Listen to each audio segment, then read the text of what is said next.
Wasn't that long ago, I guess it was. Back around August or so, I did a sermon from the book of Proverbs on what to do with fools that are in your life. I remember that one? Eliminate the fools in your life. That's probably the only point you remember in the sermon because it was a little out there. But the book of Proverbs gives us so much good information. It's often referred to as the book of wisdom. We discussed the difference between understanding and wisdom in Bible class this morning. Wisdom is simply the understanding of how to put that knowledge into practice in our lives. Well, the book of Proverbs is filled with wisdom, things that are pertinent to everyday life. And so I want to start a series of lessons this week. And what we will do is that these won't be, it's very difficult to preach an expository sermon from the book of Proverbs. You can't go along through the text. You kind of have to almost preach it in a way where you're preaching topically. You can preach chapter to chapter, but it's easier to look at the topics because they're interspersed. Usually a bit of Proverbs is only 2 or 3 verses, and then it changes subject and you're talking about something else.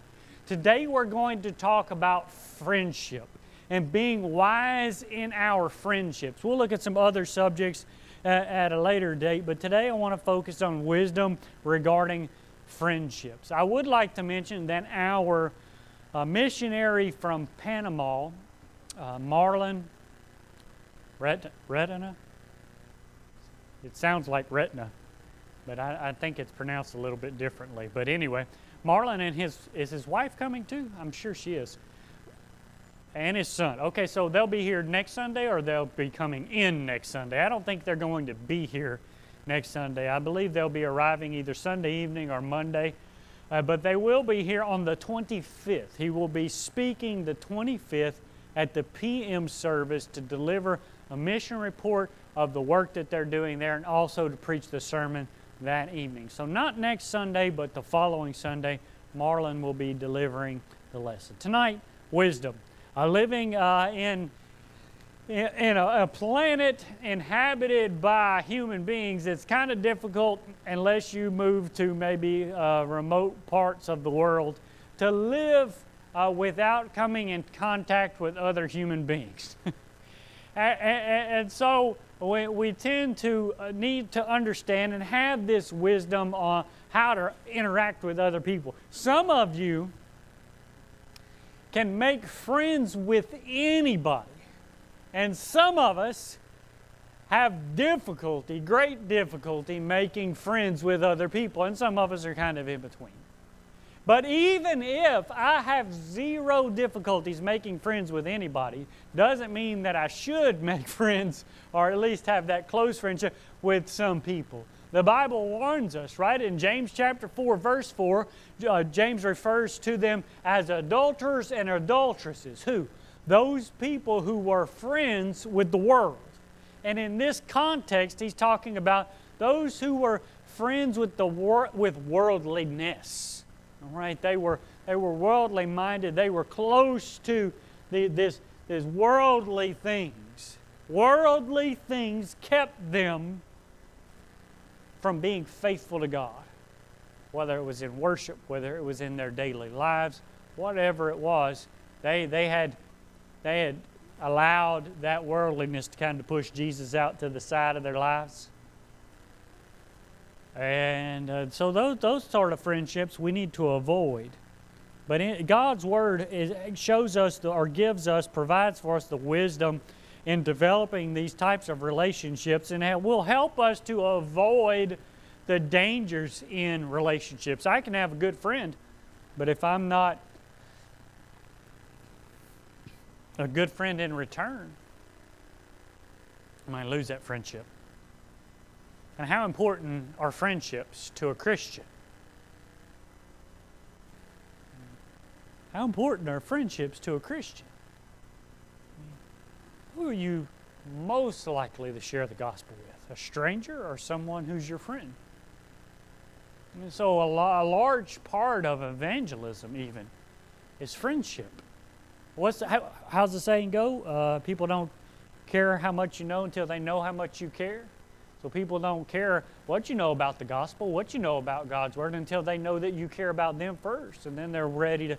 So friendships are extremely important. So let's look at the value first of friendships. Now let's start in Proverbs 17:17. Now I would encourage you, if you have a piece of paper and a pen, that you keep it handy, because at some point I'm just warning you ahead of time, Chris, I'm going to spit out a bunch of scripture references and I won't be able to go to all of them. So you might want to write them down so that you can look at them a little later on.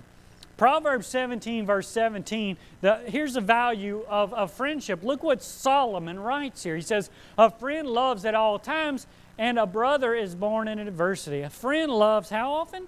At all times. And that's the good times and the bad times. It's especially important to receive that comfort in the bad times, right? When we're going through something difficult, and maybe even when we're going through something that's difficult that's our own fault. You know, whenever we're going through something that's difficult and it's our own fault, people around us tend to say, well, he got himself into that situation. And then they kind of back away from us and let us handle it on our own. But what does a good friend do? A good friend recognizes, hey, you're in this situation because it's your own fault, but I'm still going to be there for you. I'm going to help out. In some cases, it's even better. A good friend can be more of a comfort than our own brothers, our own sisters, those that are related to us by blood. In Proverbs chapter 18, verse 24, the latter part of the verse says, there is a friend who sticks closer than a brother. There's a friend who sticks closer than a brother. I have a friend like that. She's sitting right there. I hope you do too.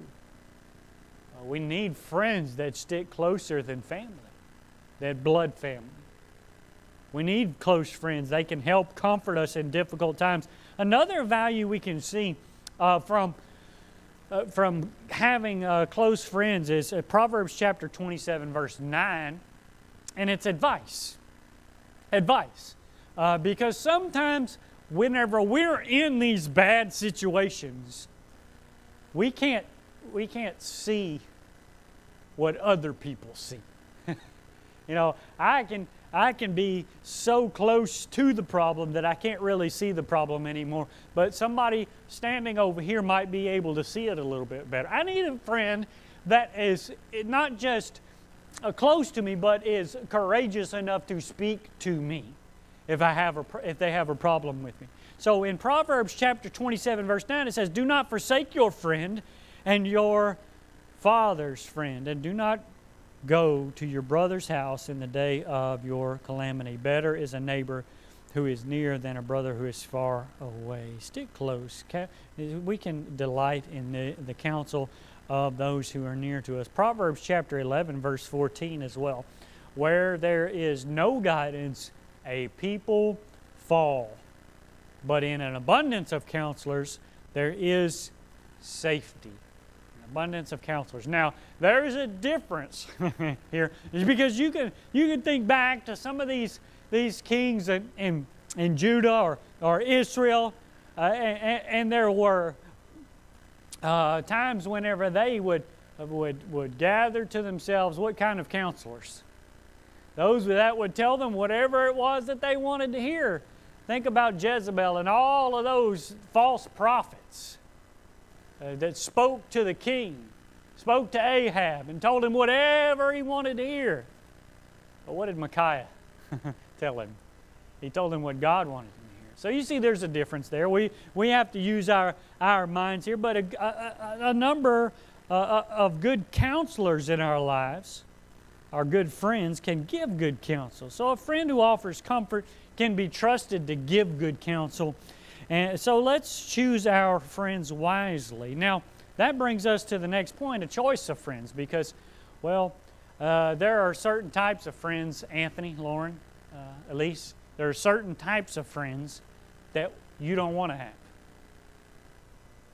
And parents and grandparents, what we need to do is imitate to our children the types of friends that they need to have.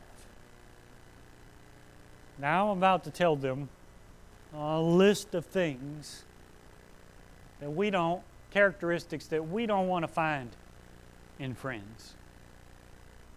We need to make sure we don't have those same characteristics in our lives. The first one is gossip.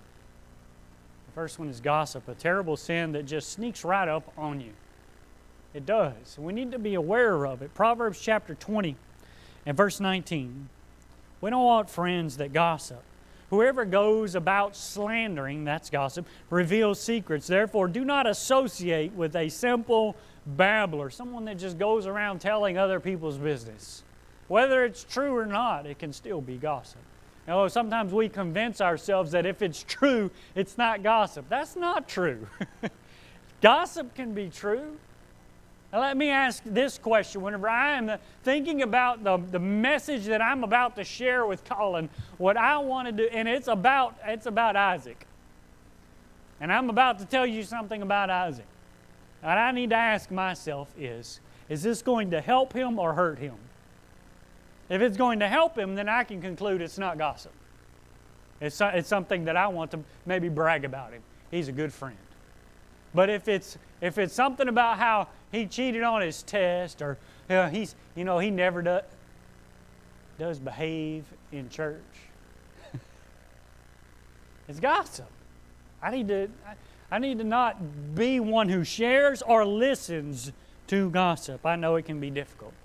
It can be difficult to avoid hearing gossip from someone. But we need to come up with strategies to avoid it. Another is being short-tempered. We don't want friends that are short-tempered. And we need to work on not being short-tempered ourselves if we want to attract friends. In Proverbs chapter 22, verses 24 and 25, Proverbs 22, 24 and 25 says, "Make no friendship with a man given to anger, nor go with a wrathful man, lest you learn his ways and entangle yourself in a snare." What is Solomon saying? Solomon is, don't make friends with somebody who is quick to be angry, because what? It might rub off on me. Why is that a problem? Well, because being quick to anger is a sin.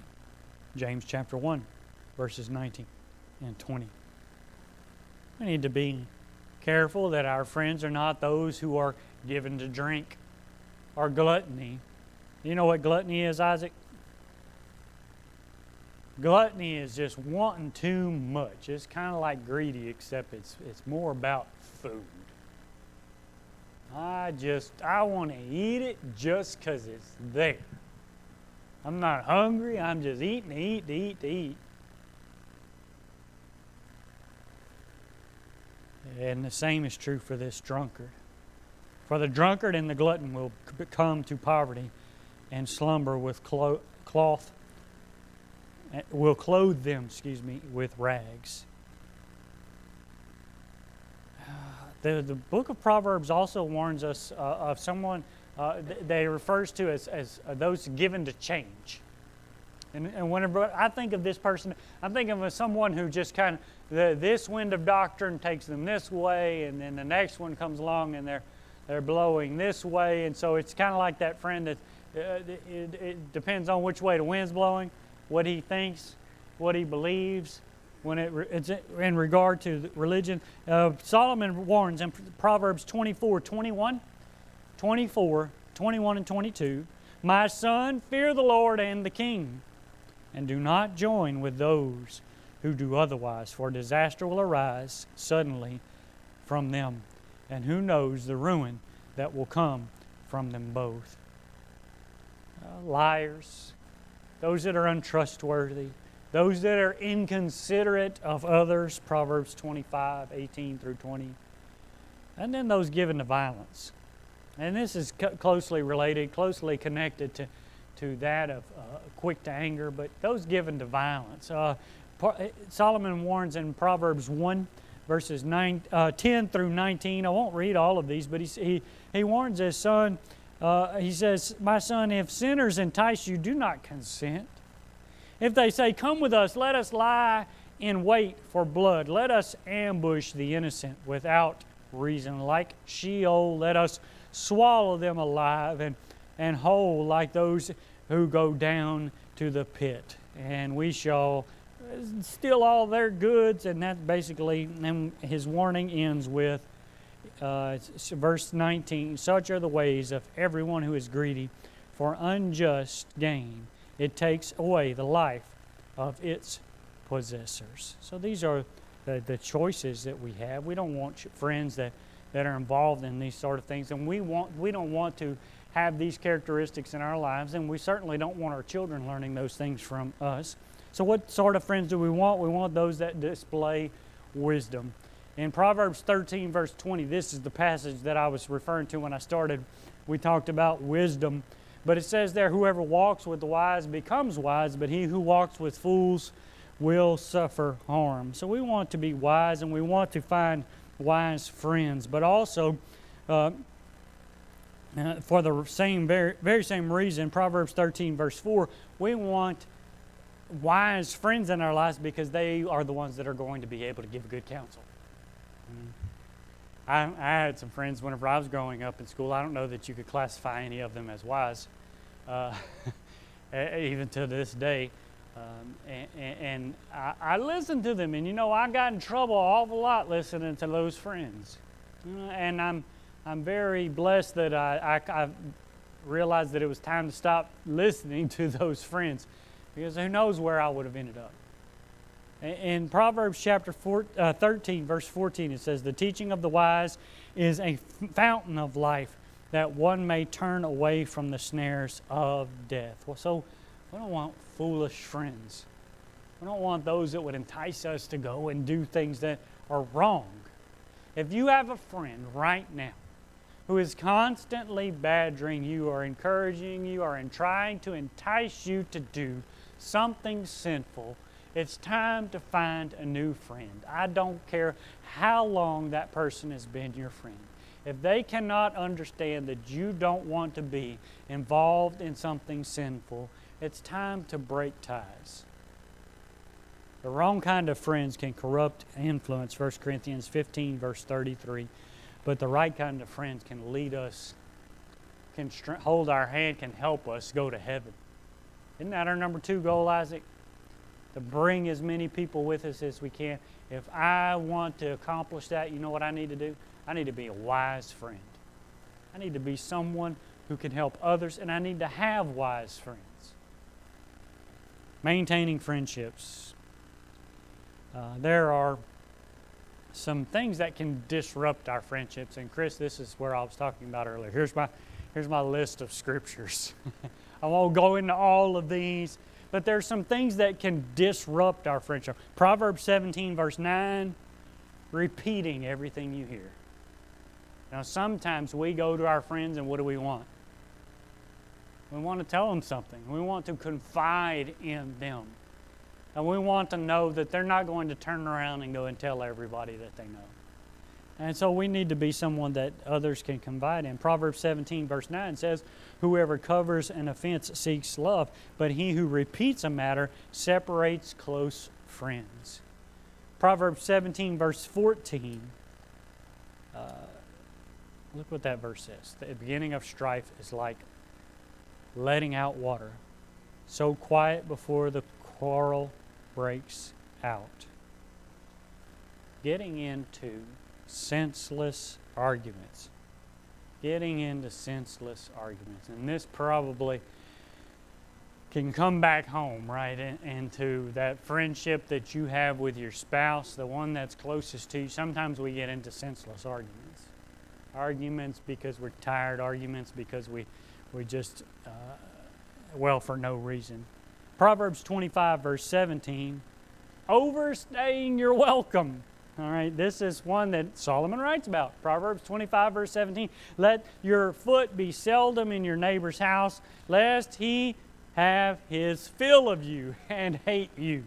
I had a friend like this. I didn't hate him, but I had an apartment, and he just kind of moved in.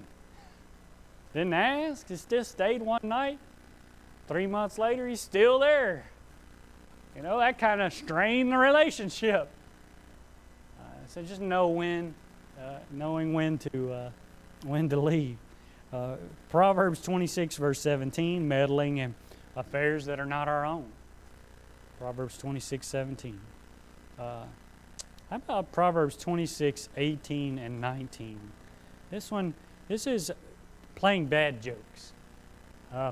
Like a madman who throws firebrands, arrows, and death is the man who deceives his neighbor and says, I'm only joking, for lack, and that's where it stops. I'm only joking. I'm only kidding. Playing these jokes that hurt feelings. Making jokes about a guy's beard. I mean, you can really get under his skin, you know, or his bald head. Whatever it is, you know, we need to be careful. Talebearers, gossips, Proverbs 26, verse 20. Being contentious, Proverbs 26, 21. And then there is flattery. Proverbs 27, verse 14 says, whoever blesses his neighbor with a loud voice, rising early in the morning, will be counted as cursing. This is that insincere flattery. Always flattering, but you really don't mean it. Be careful. These are the sort of things that can disrupt a friendship. The final thing I want to talk about before we finish up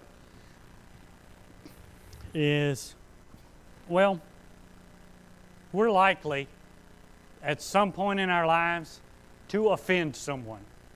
And the person that we offend may be our friend.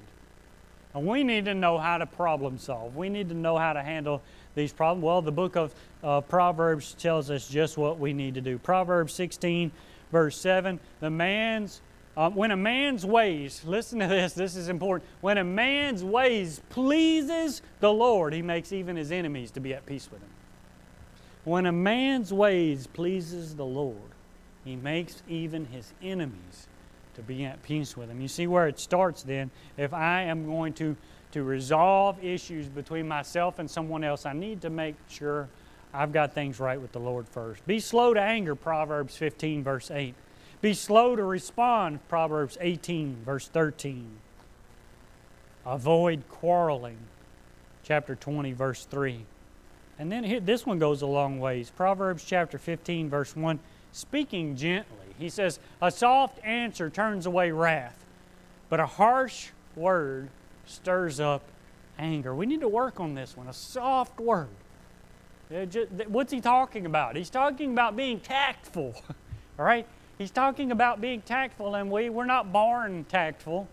We're certainly not born tactful, but it's something we can learn over the course of our lives, how to speak to someone in a gentle way. But then also, and some would say, I have trouble with this, but I don't know. Proverbs chapter 10, verse 19. When words are many, transgression is not lacking, but whoever restrains his lips is prudent.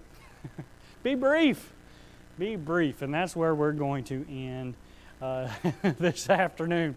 Proverbs chapter 10, verse 12. Be quick to show love, but if necessary, be ready to rebuke rather than flatter.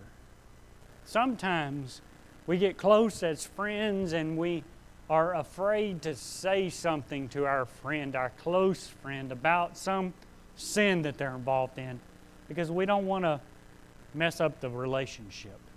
Proverbs chapter 28, verse 23 says, whoever rebukes a man will afterward find more favor than he who flatters with his tongue.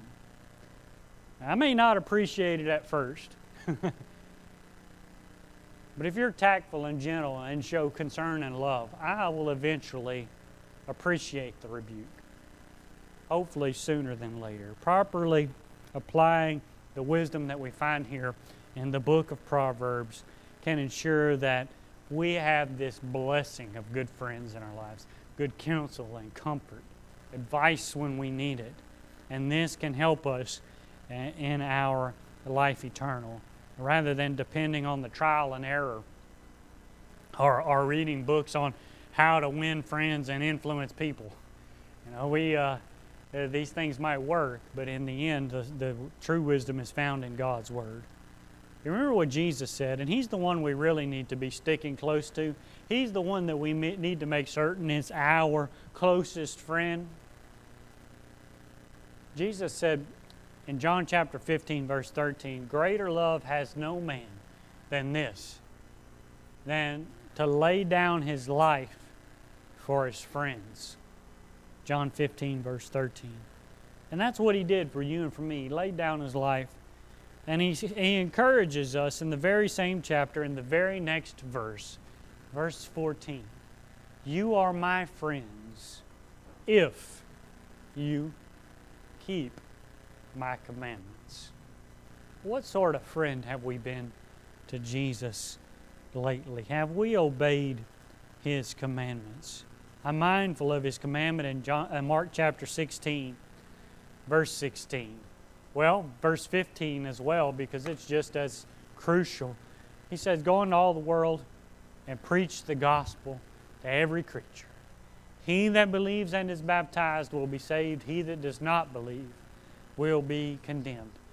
How well have we been obeying the commandments of Jesus?